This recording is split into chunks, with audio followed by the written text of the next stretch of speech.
Hello प्यारे बच्चों, आपका साइंस केमिस्ट्री का पहला चैप्टर का आज ये लास्ट वीडियो है। इससे पिछले वीडियो में आपने रासायनिक अभिक्रियाओं के प्रकार पढ़े थे और रासायनिक अभिक्रियाओं के प्रकार का एक आखिरी प्रकार रह गया था, वो हम इस वीडियो में लेकर आए हैं।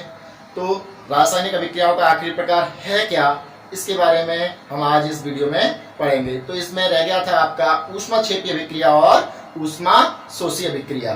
तो ऊष्माक्षेपी अभिक्रियाएं क्या होती हैं, आइए जानते हैं इसके बारे में। तो सबसे पहला क्या है आपका ऊष्माक्षेपी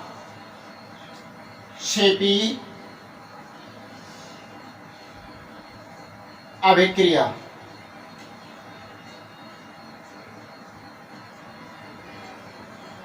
यानी कि इंग्लिश में कहते हैं इसको एक्सोथर्मिक रिएक्शन। एक्सोथर्मिक रिएक्शन यानी कि ऊष्माक्षेपी अभिक्रिया। तो ऊष्माक्षेपी अभिक्रियाएं क्या होती हैं, इसके बारे में हम आपको पहले ही नोट्स प्रोवाइड करा चुके हैं। ठीक है, तो हमें यहाँ पर सिर्फ आपको समझाना है कि ये अभिक्रियाएं होती क्या हैं। तो ऊष्माक्षेपी अभिक्रियाएं होती क्या हैं। सबसे पहली बात, तो ऊष्माक्षेपी यानी कि इसके नाम से समझ में आता है, ऊष्माक्षेपी यानी कि ऊष्मा का जिसमें उत्सर्जन होता हो, ऊष्मा का जिसमें उत्सर्जन होता हो, ऐसी अभिक्रियाओं को हम क्या कहते हैं, ऊष्माक्षेपी अभिक्रियाएं कहते हैं। यानी कि वे रासायनिक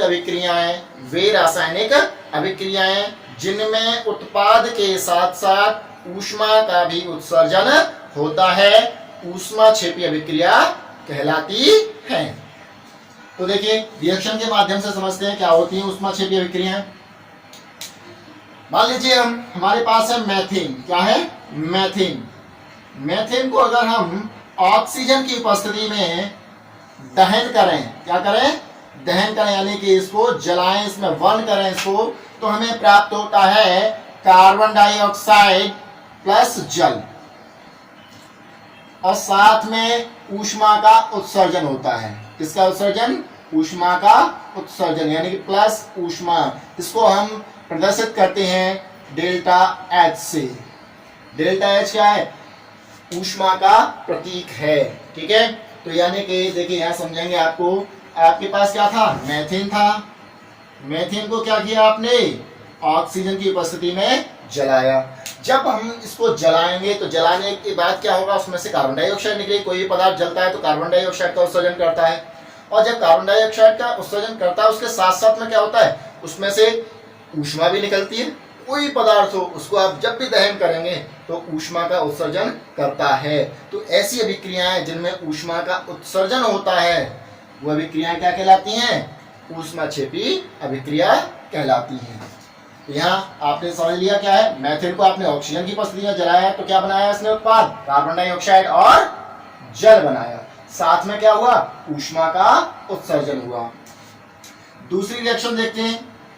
दूसरी रिएक्शन यानी कि मान लीजिए हमारे पास क्या है, ग्लूकोज C6H12O6 की ऑक्सीजन से क्रिया कराएं O2। ठीक है, तो इसमें भी क्या बनता है आपका? CO2 प्लस H2O ही बनता है, प्लस ऊष्मा उत्सर्जित होती है। इसको हम किससे लिखते हैं? डेल्टा एच से लिखते हैं। क्लियर हो गया। अब इसको बैलेंस करने की बात है तो बैलेंस कर लेते हैं। मान लीजिए यहाँ पर कितना 6 कार्बन है, कार्बन के इधर एक ही है तो 6 लगा देते हैं। ठीक है, कार्बन बैलेंस हो गया। हाइड्रोजन कितने इधर? 12 है, इधर कितने हैं? 2 हैं। 12 करने के लिए क्या करें? कितने का गुणा करें जो 12 हो जाए? तो 2 में हम 6 का गुणा करते हैं तो 12 हो जाएगा, तो यहाँ पर 6 का मल्टीप्लाई कर दो, 6H2O। ठीक है, अब देखते हैं ऑक्सीजन की पूरे हैं या नहीं। ऑक्सीजन के देखेंगे कितने, यहाँ पर 6 हैं लेकिन यहाँ पर 2 हैं और 8 हो गए, लेकिन इधर कितने? 6 2 जा 12 यानी कि 6 2 12 और 6 ये हो गए। कितने हो गए टोटल? 18 हो गए। लेकिन यहाँ कितने हैं? सिर्फ 8 है, तो 6 तो ये हैं। अभी हमें कितने की जरूरत है? 18 की जरूरत है, यानी 6 और 2 8, 10 की जरूरत है। लेकिन अगर हम यहाँ पर 6 का गुणा कर दें इसमें 2 में तो कितना हो जाएगा? ये 12 हो जाएगा। ठीक है, और 12 और 6 18 हो जाएगा, तो 6 का यहाँ पर गुणा कर देते हैं। ठीक है, यह विक्रिया आपकी श्वसन क्रिया होती है, यानी कि श्वसन की क्रिया को हम क्या कहते हैं? ऊष्माक्षेपीय अभिक्रिया कहते हैं। क्लियर हो गया? तो ऊष्माक्षेपीय अभिक्रियाएं आपकी स्पष्ट हो गई क्या है, यानी कि वे रासायनिक अभिक्रियाएं जिनमें उत्पाद के साथ साथ, ये क्या है, उत्पाद है, ठीक है, और ये क्या है, अभिकारक है, यानी उत्पाद के साथ साथ ऊष्मा का भी उत्सर्जन होता है, ऊष्माक्षेपीय अभिक्रिया कहलाती है। ठीक है, अब इसके बाद आपका अगला है ऊष्मा शोषी अभिक्रिया। ऊष्मा शोषी अभिक्रिया, तो ऊष्मा शोषी अभिक्रिया क्या होती है? इसको इंग्लिश में कहते हैं एंडोथर्मिक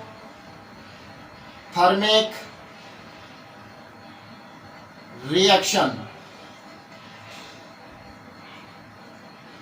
एंडोथर्मिक रिएक्शन, ऊष्मा शोषी, नाम से समझ में आता है कि ऊष्मा शोषी, शोषी मतलब शोषण करने वाली, किसका, ऊष्मा का। ठीक है, यानी कि वे अभिक्रियाएं जिनमें ऊष्मा का अवशोषण होता है ऊष्मा शोषी अभिक्रिया कहलाती हैं। या फिर आप कह सकते हैं कि वे रासायनिक अभिक्रियाएं, कौन सी, वे रासायनिक अभिक्रियाएं जिनमें अभिकारक पदार्थ को तोड़ने के लिए, यानी अभिकारक को तोड़ने के लिए प्रकाश, विद्युत धारा तथा ऊष्मा की आवश्यकता होती है, ऊष्मा शोषी अभिक्रिया कहलाती है। ठीक है, जैसे कि मान लीजिए हमारे पास है सोडियम बाइकार्बोनेट NaHCO3। ठीक है, सोडियम बाइकार्बोनेट को अगर हम गर्म करें, इसकी उपस्थिति में ऊष्मा, यानी कि इसको क्या करें, ऊष्मा प्रदान करें, ऊष्मा का दिक होता है डेल्टा। ठीक है, यानी कि इसको क्या कर रहे हैं, हम गर्म कर रहे हैं। तो जब हम सोडियम बाइकार्बोनेट को गर्म करते हैं तो हमें प्राप्त होता है Na2CO3 plus CO2 plus H2O। ठीक है, माइनस, जैसे हमने प्लस ऊपर किया था प्लस ऊष्मा, यहां पर क्या करेंगे, माइनस ऊष्मा, माइनस ऊष्मा। ठीक है, यानी माइनस डेल H। क्लियर हो गया? अब बैलेंस करना है, यानी कि इधर 2 इधर 1 है, तो क्या करते हैं, 2 का और कर दें। H के देखेंगे कितने हैं, 2 हैं, यहाँ पर, यहाँ कितने H के, 2 हैं, बराबर है। इसके बाद देखेंगे कार्बन के कितने, तो कार्बन के भी 2 हैं। ठीक है, इधर देखेंगे कार्बन के कितने हैं, 1 और 2। इधर देखेंगे O के कितने हैं, तो देखिए 2 × 3 कितना हो गया, 2 का गुणा 3 में करेंगे 6, क्योंकि O कितने हैं, ये 3 है, यहाँ 2 का गुणा हो रहा है, तो 6 हो गया।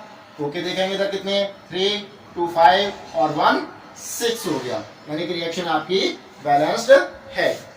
ठीक है, और देख लेते हैं कौन कौन सी हो सकती हैं ये अभिक्रियाएं। जैसे कि मान लीजिए आपका हाइड्रोजन आयोडाइड, यानी कि HI, इसको सूर्य के प्रकाश की उपस्थिति में, यानी कि अभिक्रिया कराएं इसकी सूर्य का, या सूर्य का प्रकाश, ऊपर क्या लिखेंगे, सूर्य का प्रकाश, यानी कि सूर्य के प्रकाश की उपस्थिति में हाइड्रोजन आयोडाइड की अभिक्रिया कराते हैं, तो यह क्या हो जाता है, हाइड्रोजन और आयोडीन में टूट जाता है। माइनस क्या हो जाएगा, यहाँ ऊष्मा, क्या हो जाएगा, ऊष्मा, यानी कि माइनस डेल H। हमने क्या कहा था आपको अभिक्रिया में, जब बताई थी आपको डेफिनेशन, तो क्या हमने कहा था कि वे रासायनिक अभिक्रियाएं जिनमें उत्पाद को तोड़ने के लिए, यानी कि यहाँ क्या था, HI, इसको तोड़ने के लिए ऊष्मा, सूर्य का प्रकाश या फिर विद्युत धारा की आवश्यकता हो, उसको हम क्या कहते हैं, ऊष्मा शोषी अभिक्रिया कहते हैं। तो देखो यहाँ पर इसके लिए किसकी आवश्यकता पड़ रही है, सूर्य के प्रकाश की आवश्यकता पड़ रही है। इसको भी बैलेंस करना है, यहाँ देखो H के 2 हैं, इधर 1 है, तो क्या करें, 2 का गुणा, दोनों बराबर हो गए। ठीक है, यानी कि तीसरा रिएक्शन देखते हैं हम क्या है, यानी कि हमारे पास है मान लीजिए हाइड्रोजन ब्रोमाइड। क्या है, हाइड्रोजन ब्रोमाइड। हाइड्रोजन ब्रोमाइड यानी कि इसकी अभिक्रिया किसकी प्रेजेंस में कराएंगे, सूर्य के प्रकाश की प्रेजेंस में, यानी कि प्रेजेंस ऑफ सनलाइट। तो ऊपर लिख देंगे आप सनलाइट। ठीक है, इसकी अभिक्रिया कराएंगे तो क्या होगा, जैसे ऊपर टूटा है ऐसे ये टूट जाएगा, यानी कि H2 प्लस Br2। क्लियर हो गया? माइनस ऊष्मा, माइनस ऊष्मा यानी कि माइनस डेल एच। ठीक है, बैलेंस करना है तो क्या करेंगे, 2 लगा देंगे। इसी के साथ ही आपकी ऊष्मा क्षेपीय अभिक्रिया और ऊष्मा शोषी अभिक्रिया समाप्त होती हैं। लेकिन इसके बाद भी आपका एक टॉपिक और बचता है इसमें, वो टॉपिक क्या है, यानी कि हमारे दैनिक जीवन में आखिरी टॉपिक क्या है, हमारे दैनिक जीवन में रासायनिक अभिक्रियाओं का क्या महत्व है। हमारे दैनिक जीवन में रासायनिक अभिक्रियाओं का क्या महत्व है, तो क्या क्या महत्व है जानते हैं इसके बारे में। सबसे पहला है आपका संक्षारण। क्या है, संक्षारण। संक्षारण क्या होता है, संक्षारण यानी कि इसको इंग्लिश में कहते हैं कोरोजन, कोरोजन। ठीक है, कोरोजन क्या है। ठीक है, तो संक्षारण पहली बार नाम सुना होगा आपने, संक्षारण क्या है ये कभी सुना नहीं, लेकिन जानते हैं इसके बारे में क्या होता है संक्षारण।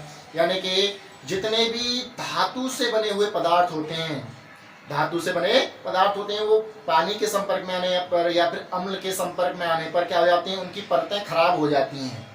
तो उसी को हम क्या कहते हैं, संक्षारण कहते हैं। तो आप कह सकते हैं कि धातुएं वायु की नमी, जल तथा अम्ल के संपर्क में आने पर क्षरित होने लगती हैं, जिसे क्या कहते हैं, हम संक्षारण कहते हैं। जैसे लोहे पर जंग का लगना भी क्या है, एक संक्षारण है। लोहे पर जंग का लगना क्या है, संक्षारण है। ठीक है, या फिर चांदी का काला होना, चांदी भी एक धातु से बनी हुई है, लेकिन वो भी क्या पसीने के संपर्क में आती है या फिर नमी के संपर्क में आती है तो क्या हो जाती है, काली होने लगती है। ठीक है, इसी को हम क्या कहते हैं, संक्षारण कहते हैं। स्पष्ट हो गया। संक्षारण क्या है, यानी कि धातु से बने हुए पदार्थ वायु तथा नमी एवं अम्ल के संपर्क में आने पर क्षरित होने लगते हैं, जिसे संक्षारण कहते हैं। फॉर एग्जाम्पल क्या क्या था आपका, पहला एग्जाम्पल था आपका जंग का लगना, जंग का लगना। दूसरा था आपका चांदी का काला होना। ठीक है, काला होना। या फिर कॉपर का हरा होना। ठीक है, कॉपर क्या हो जाता है, क्षरित होके हरे रंग का हो जाता है। स्पष्ट है। अब बात आती है कि संक्षारण से बचने के उपाय क्या हैं, क्योंकि देखिए संक्षारण से लोहे पर अगर जंग लग जाए तो लोहा खराब हो जाता है या फिर चांदी काली हो जाती है, उसको फिर साफ करना पड़ता है। तो इससे बचने के उपाय क्या हो सकते हैं, क्योंकि लोहे के अधिकांश वस्तुएं हमारे घरों में इस्तेमाल की जाती हैं। अगर उनको हम सुरक्षित नहीं रख पाएंगे तो वो अधिक समय तक नहीं चलेंगी। तो उसके लिए क्या करते हैं, देखिए आप अच्छी तरह से जानते हैं कि आप बरसात का मौसम आने से पहले ही घर के जो दरवाजे होते हैं लोहे के बने हुए, उन पर क्या करते हैं, पेंट करते हैं। ठीक है, तो हम इससे बचने के उपाय के बारे में जानेंगे। तो संक्षारण से बचने के उपाय क्या क्या हैं, संक्षारण से बचने के उपाय। तो संक्षारण से बचने के उपाय यानी सबसे पहला उपाय अभी आपको बता दिया हमने, क्या है कि वस्तुओं पर क्या करें, पेंट करना। तो सबसे पहला उपाय क्या है, पेंट करना। ठीक है, यानी कि जो भी हमारी लोहे की वस्तुएं हैं उन पर हम क्या करें, पेंट कर दें, तो उन्हें संक्षारण से बचाया जा सकता है। दूसरा क्या है, यानी कि मिश्र धातु की, मिश्र धातु की परत चढ़ाना, परत चढ़ाना। और क्या हो सकता है तीसरा, तेल या ग्रीस लगाना, या ग्रीस लगा कर। तो आप यहां पर इसको कर सकते हैं, पेंट करके बचाया जा सकता है। ठीक है, या परत चढ़ाकर कर सकते हैं, परत चढ़ाकर, यानी कि आप कह सकते हैं कि धातुओं से बनी वस्तुओं को हम उन पर पेंट करके बचा सकते हैं संक्षारण से। दूसरा, मिश्र धातुओं की उनके ऊपर परत चढ़ा बचा सकते हैं। तीसरा क्या है, तेल या ग्रीस लगाकर। बात आती है यहाँ पर मिश्र धातु की परत कैसे चढ़ाएंगे, मिश्र धातु किसकी हो सकते हैं, धातुएं तो बात चल रही है कि संचरित हो जाती हैं, क्या मिश्र धातु नहीं होंगी? मिश्र धातुएं भी संचरित होती हैं, लेकिन धातुओं की अपेक्षा कम होती हैं। ठीक है, तो इसमें हम जो इस्तेमाल करते हैं अधिकांश जिंक का इस्तेमाल करते हैं। तो जिंक या प्लेटिनम की धातु का उपयोग करके या फिर कॉपर की धातु का उपयोग करके एक मिश्र धातु बनाई जाती है, जिसकी प्लेटिंग किसके ऊपर की जाती है? धातुओं से बनी वस्तुओं के ऊपर की जाती है। ठीक है, अगला है आपका इसके बाद विकृत गंधिता। क्या है? लास्ट टॉपिक है आपका इस चैप्टर का, विकृत गंधिता। विकृत गंधिता। तो विकृत गंधिता क्या होती है? ठीक है, विकृत गंधिता यानी कि देखो इसमें समझ में आ रहा है, विकृत और गंधिता। विकृत मतलब खराब होना, गंधिता मतलब गंध आना। ठीक है, यानी कि विकृत गंधिता होती क्या है, इसका हमारे जीवन में क्या उपयोग है, या फिर इसका महत्व क्या है हमारे दैनिक जीवन में। देखिए, जितने भी खाने पीने की वस्तुएं होती हैं, अधिकांश वस्तुएं ऑयली होती हैं, यानी कि उनमें तेल का इस्तेमाल होता है, उनमें वसा होता है। ठीक है, तो आप कह सकते हैं यानी कि तेलीय व वसा युक्त खाद्य पदार्थ, तेलीय व वसा युक्त खाद्य पदार्थ वायु के संपर्क में आने पर ऑक्सीकृत होने लगते हैं, जिसके कारण उनमें गंध उत्पन्न हो जाती है। गंध उत्पन्न हो जाती है, जिसे क्या कहते हैं? विकृत गंधता कहते हैं। यानी कि एक लाइन में आप समझेंगे कि तेलीय व वसायुक्त खाद्य पदार्थ वायु के संपर्क में आने पर उनके स्वाद तथा गंध में परिवर्तन हो जाता है, जिसे विकृत गंधता कहते हैं। जैसे कि फॉर एग्जांपल, हम कोई भी खाने की चीजें घर में बनाते हैं, उनको क्या करते हैं? बनाने के बाद में जो ज्यादा दिनों तक चलती हैं उनको डब्बा में बंद करके रख देते हैं, जिससे कि वो सुरक्षित रहें। लेकिन अगर हम खुली में रख देंगे, उनका क्या होगा? वो सील जाएंगे, और सीलने के साथ साथ उनमें क्या होगा? उनका टेस्ट बदल जाएगा। टेस्ट बदलने के साथ साथ उनमें क्या होगा? गंध भी आने लगेगी। ठीक है, इसलिए हम क्या करते हैं? उसको नमी से बचाने के लिए बॉक्स में बंद कर, किसी कंटेनर में बंद करके रख देते हैं। इसी प्रकार आपका जो मार्केट में जैसे कि चिप्स के पैकेट्स आते हैं, चिप्स के पैकेट आपने देखा होगा कि उसमें चिप्स तो इतने से आते हैं, लेकिन उसमें क्या होता है? बहुत सारी गैस भरी होती है। आप कहते हैं कि चीटिंग कर रहे हैं कंपनी वाले, इसमें गैस भर के दे देते हैं। नहीं, ऐसा नहीं है बेटा। इसमें क्या होता है कि जो आपका खाद्य पदार्थ है वो खराब ना हो, इसके लिए उसमें क्या? नाइट्रोजन गैस फिल की जाती है। कौन सी गैस? Nitrogen gas. क्यों की जाती है? क्योंकि नाइट्रोजन गैस जो है एंटीऑक्सीडेंट गैस होती है, यानी कि वो ऑक्सीकरण अभिक्रिया का विरोध करती है, जिसके कारण उसमें आपका जो खाद्य पदार्थ है अधिक समय तक चल सकता है, यानी कि वह खराब नहीं होगा। इसीलिए क्या होता है, जो खाने के पैकेट्स होते हैं या चिप्स के पैकेट्स होते हैं, नमकीन के पैकेट्स होते हैं, उनमें नाइट्रोजन गैस भरी जाती है। क्लियर हो गया आपका विकृत गंधता क्या है? स्पष्ट है? तो आपने कॉपी से या फिर जो हमने व्हाट्सएप पे आपको इसके नोट्स प्रोवाइड कराए थे उसमें से आपने कर ही लिया होगा। अब बात करते हैं इससे बचने के उपाय क्या हैं। इससे भी कुछ बचा जा सकता है? हाँ, बचा जा सकता है। विकृत गंधता से बचने के उपाय आपका सबसे पहला उपाय क्या है? यानी कि जो भी हमारे खाद्य पदार्थ हैं उनको हम ऐसे कंटेनर में बंद करें जिसमें वायु प्रवेश ना कर सके। ठीक है, और दूसरा, अगर संभव हो सके तो कंटेनर की पैकिंग करते समय उसमें नाइट्रोजन गैस फिल कर दी जाए, तो हम उन खाद्य पदार्थों को अधिक समय तक चला सकते हैं। जिस प्रकार कंपनियां जो होती हैं मार्केट्स में अपने पैकेट्स या कोई कंटेनर भेजते हैं किसी भी खाद्य सामग्री का, तो उसमें क्या करते हैं? वो नाइट्रोजन गैस फिल करते हैं, जिससे वह सामान अधिक समय तक चलता है। क्लियर हो गया विकृत गंधता क्या है? यानी कि जो खाने के चीजों में कुछ समय पश्चात गंध आने लगती है, उसी को हम क्या कहते हैं? विकृत गंधता कहते हैं। इसी के साथ ये आपका चैप्टर हो गया है खत्म। अगर आप चाहते हैं कि इस चैप्टर के क्वेश्चंस भी हम आपको कराएं, तो आप हमें कमेंट बॉक्स में इसके बारे में जरूर बताएं कि हम इसके क्वेश्चन कराएं या नहीं।